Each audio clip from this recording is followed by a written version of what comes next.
A day in my life ay tara, samahan niyo na naman ako sa magulong paliwanag ko at sobrang bitter ng inyong Ayun nga ang aking pitbull na aso ay pakalat-kalat. Dala ko nga rin aking Ferrari, tinesting ko nga kung pwede nga siya sa city road para la pumunta doon sa taekwondo ng aking anak. Abay, syempre, kailangan nakasupport ng kanyang mami. Dahil nga dumaan ang anak ko sa anxiety at saka sa stress. Maan din siya sa depression. Kailangan siyang malibang para kahit papaano hindi siya lagi nakakulong sa kwarto. Abay, hindi biro ang maging isang magulang. At dahil nga simula nung naianak ko si Sanju, ay nawalan ako ng time sa aking Nai-focus ko kasi ang aking sarili, din kay Sanju. Kaya tayong mga ina, huwag natin pababayaan ang ating mga anak kahit anumang mangyari. Dahil hindi natin alam kung anong mga nararamdaman nila. Ay, Diyos ko, yan, ang lungkot naman na rin aking kwento. Dahil bilang ina nga ako nasasaktan. Sobrang sakit nga na nangyayari sa akin. Dahil hindi ko nga siya na priority na walang kami ng banding bilang mag-ina. Madalas nga hindi ko na nakikita ang anak ko at lagi na lamang nasa kwartong nakakulong. Hindi talaga natin masasabi kung ano pinagdadaanan nila dahil hindi nga sila nag-o-open. Abay, warik ako'y naiiyak din eh. Parang hindi bitter na yung inyong auntie. Pero sa totoo lang talaga, kailangan talaga tayo nakapokus sa ating mga anak. Parang yung ex ko, walang focus sa sarili.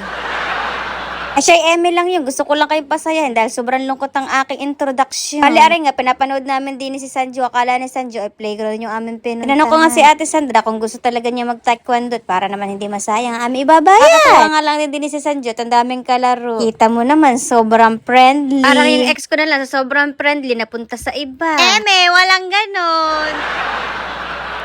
Bali nga ari, naghahanap nga kami ng kainan. Alam mo naman lagi akong may makita nga lamang ako na naka-signage na Lomi, ay doon na talaga ako pupunta. Aba, hindi ko nga alam at bakit itong nakaraang araw ay talagang gustong-gusto ko ng Lomi. Masarap naman din ang pagkain, kaya nga lamang ay medyo na-turn off nga ako. Dahil hindi ko nga ini-expect na sa paper plate na kalagay. Siya, kain tayo first bite. At ayan nga, pati nga yung spoon at fork ay plastic din. Parang yung ex ko, sobrang plastic.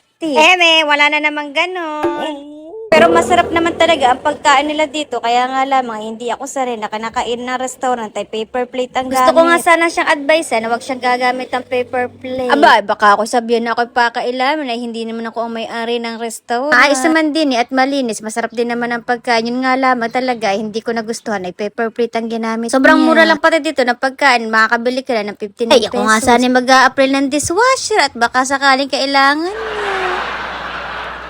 Anyway, ayan nga, pauwi na nga kami. Wow, English!